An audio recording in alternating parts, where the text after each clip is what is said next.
Morning guys. Today we're going to be trying to sort out some issues on the 33.4, which is probably going to involve throwing it on the dyno, which I'm pumped about because if everything's all good, then we can see what the difference makes with the cat delete and also the Tomei turbo elbow. So it's going to be pretty cool, see what those results yield and see if we can get a little bit more power safely. But I'm also a little bit worried that we've blown a head gasket or it's on its way out because we've got some weird symptoms. Anyways, let's get straight into it. Nothing like a nice rotary cold start. Got a few FDs in at the moment. While that's warming up, I'll show you this other clean white one in here. This thing is nice, super clean.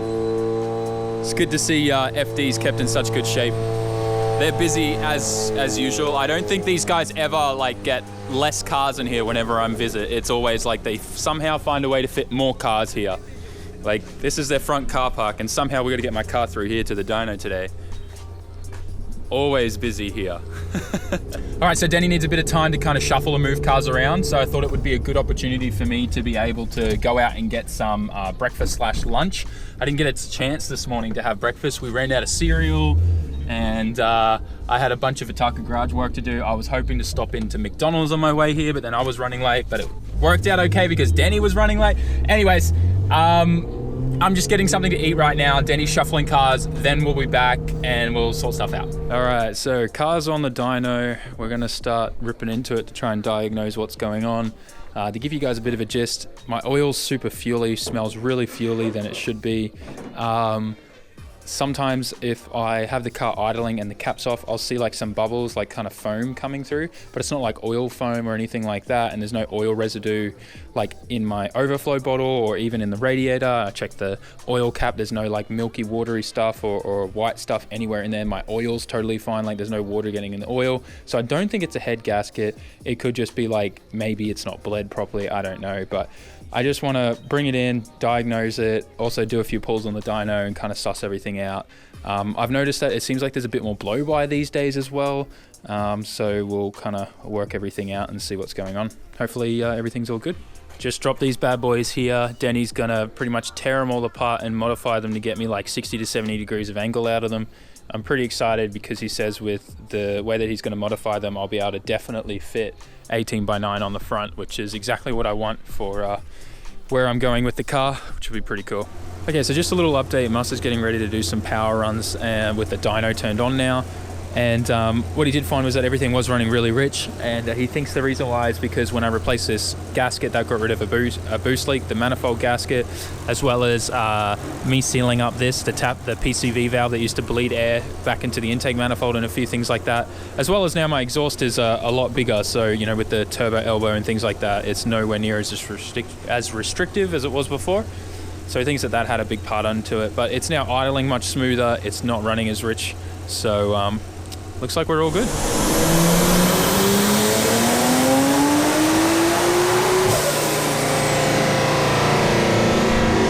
The thing sounds so much meaner now.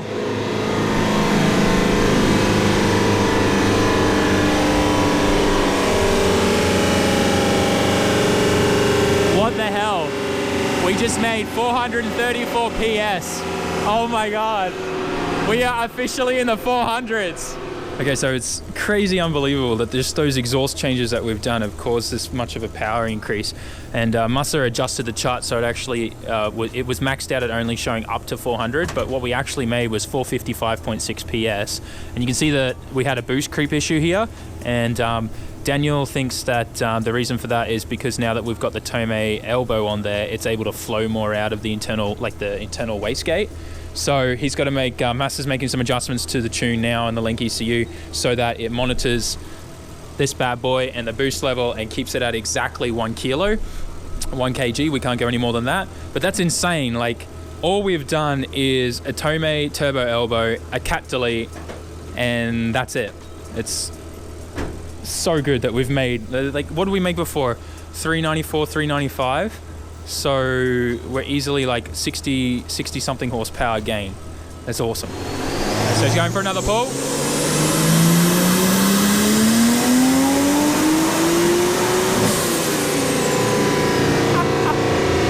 Oh my gosh, it never gets old.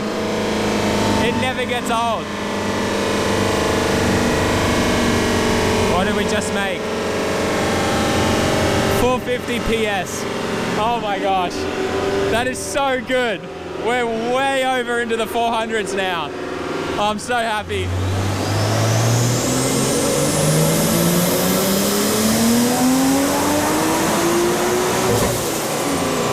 So after that last pull, you can see how Musser's really adjusted that boost curve there, and he's got it pretty much sticking to the 1 kilo there the whole way through, except just here at the end where he needs to do a bit more adjusting. But we're still sitting at 436.7 PS, which is still about 50 more than what we previously had when we had it dynoed before doing the Tomei turbo outlet, like elbow down pipe, and then the cat delete, the test pipe that I put in there as well. So the results speak for themselves. Like easily you can gain 50 horsepower just by doing a turbo elbow and getting a high flow cat or a cat delete kit. So awesome.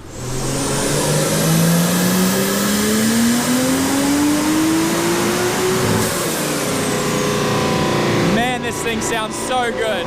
So here's a comparison from before at the start of this year when we first tuned the car compared to now. Purple was previous, red is now. So you can see that we've gained a whole lot more power in the top end here. And that's a clear result of just changing that turbo down pipe, that little turbo elbow, and then the test pipe where we deleted the cat. Huge difference. RBs make a bunch of power when you just get a nice clean flowing exhaust. And this is a perfect example here that shows that. And yeah, this thing, like, I can't get over the power it makes and how reliable it is for everything factory except just a turbo upgrade and fuel supporting mods. Before we leave, Musser's all finished actually with the tune, and I can't get over the results. But anyways, enough of that. We're going to actually seal off the BOV. So we're going to put a thin piece of aluminium between the blow-off valve flange and the, I guess, the charge pipe flange here to stop the BOV entirely. And the reason for that is I just want to hear some nice surge noise. This is an anti-surge turbo, so it will kind of not have a huge loud surge noise, but it'll still sound cool as hell. So I just got rid of the BOV, and we're going to see what it sounds like.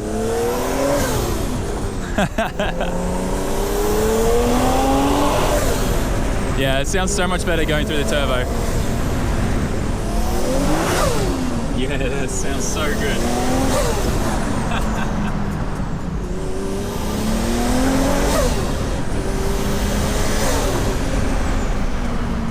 All right, so I've just been hanging back with the guys, and Musser's already onto his next job, which is tuning this RX-7, which when he's finished setting up the new ECU and stuff, we'll take a look over there. But I wanted to show you guys these Brazilian pizzas. Now, I did not know that Brazilian pizzas was a thing, but Danny introduced me to them, and like there's peas and eggs and olives on this pizza. It's crazy.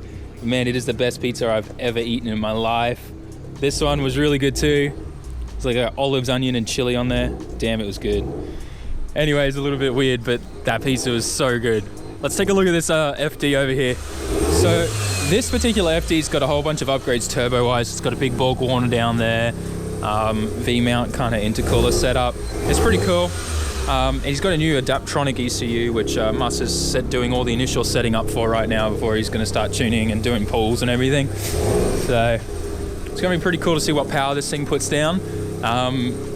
As you guys know, I've kind of been like falling in love with rotaries as the channel goes along, so I'm really excited to see what happens with this on the dyno today.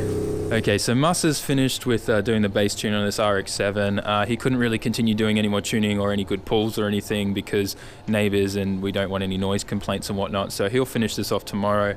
But before I leave, because I'm kind of all ready to head home, I got the printout of the dyno, so when I get home I'll put this beside the one from earlier this year and show you guys the difference on paper. As you can see, with the correction and everything, we did 430, my gosh, this is hard with one hand. We got 434.5 PS with a steady boost curve of 1 kilo, and I'm really happy with the result. We wound it down. We could have done more like we saw initially during today. We got like 455, 460 PS, but just want to keep things nice and reliable and safe. So anyways, I'm gonna jump in the car and drive home. It's about 7 p.m. I hanged out with the guys for quite a while. It's always a good time hanging out with Danny and Massa.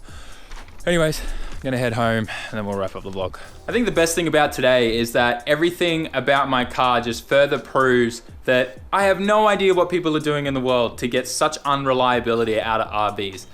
My motor is completely stock. Stock cam, stock pistons, conrods, everything's stock. The motor's never been opened. Stock exhaust manifold, just with a turbo upgrade, fuel supporting mods, a front mount intercooler, and a good ECU. We're running a Link G4 Plus ECU, fully aftermarket, plug and play ECU with a whole bunch of safety parameters and protocols in there. A bunch of sensors like intake air temp. We're running a wideband sensor and stuff like that. And the best thing is, guys, is like even right now on the drive home from the dyno, because it's colder here at night, like it's winter, it's starting to get like into like 10s at night. I'm driving home because the air's more denser because it's colder. My map sensor, my map limit table in the ECU was like, holy crap, I'm getting more boost than I should. And I was hitting that limit. It's just like a rev limiter, so the car's just going, you know, it wouldn't go past like 5,000 RPM because it was getting too much boost. So then I quickly jumped in the ECU and I adjusted it so that when it detects those colder intake air temps, that it's more stricter on the boost solenoid table. So it brings that back down to 1 kilo, because if I start going over 1 kg of boost, then we're in trouble. We're gonna blow that head gasket, which is factory as well. So yeah, like there's all these things that you can put in the ECU to keep your RB reliable and safe. And I just feel like that's where everyone goes wrong with the RB, is they just, first thing they want is a bigger turbo. First thing they want is a front mount intercooler. They want choo-choo noises, so they throw on a BOV, like all this stuff like that. And it's like, hang on a minute, guys. Technically speaking, if you do those things with a factory ECU, your tune's gonna be way out. Your factory map's gonna be way out. And this is where I think people run into issues, because they then just run that car non-stop and think like it's normal. The car's running really rich, or it's leaning out in some places. You know, there are people that even throw on front mount Grady or Freddy manifolds, or even like full billet manifolds still on a factory ECU, and they're crazy. That is how you damage and break things. And you know, like if you're running your engine too rich for too long, that washes your piston wall, gets rid of your cross hatching, and can, you know, make everything there really loose, especially like with your piston rings and stuff like that. Like you can get a whole bunch of issues if your engine runs too rich. Too rich, really rich is not safe. I know a lot of people say, oh, richer the safer. Yeah, by about 1 or 2 like degrees or whatever before, like if you're like too rich, then you can actually cause like a lot of damage long term. So yeah, like I don't know, I'm ranting on a little bit, but I just want to show you like the experience that I've been showing you, that I've had with my RB. You're either thinking I'm either like the luckiest person alive, and I'm not. I've just made really smart decisions of how I've modified and I guess made power on my RB, and I'd like to see more people do that out there with them, because they're not a bad motor, they're a really good motor. You just got to be smart. And the other thing is, like, just today hanging out with the guys at SDF was super awesome. You know, we diagnosed my car. Turned out it wasn't a head gasket issue. It was just the water pump was cavitating. Cultivating is when you, like, you know, do that to the ground on farms and stuff. I don't know where I got that from. Anyways, it was cavitating because there was a couple air pockets in there. We bled the system, it fixed that. And then everything else was just because symptoms of the car running too rich. And that was because my old wideband sensor was faulty from getting damaged from the torque of the engine smashing it against the bottom of the chassis. I think I talked about that in a previous video when I replaced it. And yeah, once we got the engine leaned out, fixed the tune up, we started making more power everywhere. And that is just because I made the exhaust less restrictive. We put that turbo elbow on there, which just widens out everything coming off the turbo down to the exhaust. And then we did a cat delete. And like my car could have easily made 500 today PS, but we didn't do that because that's right on the limit of where these Series 1, Series 2 engines are. The rods are really weak in them, so we didn't want to go too high. But anyways, yeah, like you get what I'm saying. Just be smart. And I had an awesome day. I hope you guys enjoyed this video. I'm really ranting on it, I'm sorry, but I just really want to get my point across and help you guys understand and pass this knowledge on to you. Just really quickly, guys, if any of you need any R33 parts, this box is completely full of interior parts like trunk and boot lining and everything, like clusters. I got a whole bunch of parts. I've got a whole heap outside as well. You saw everything I took from that 33. If you need anything, if I don't need it, I'll sell it to you for a really awesome price. Just DM me on Instagram. I'll ship it to you. I'll sort you out. I just need to get rid of some because there's just parts everywhere and I don't want to make the missus grumpy because I'm hoarding stuff. So help me out and I'll help you out. Yeah, with that, guys, thanks heaps for watching. I want to see some of you guys commenting in the comment section. Tell me what you've done to your RB or ask for help. I'd love to help you out. Whatever, just give me some feedback. I'd love to hear from you. Check out all my social media down in the description and I'll catch you all in the next video, guys. Ja mata ne. Peace out.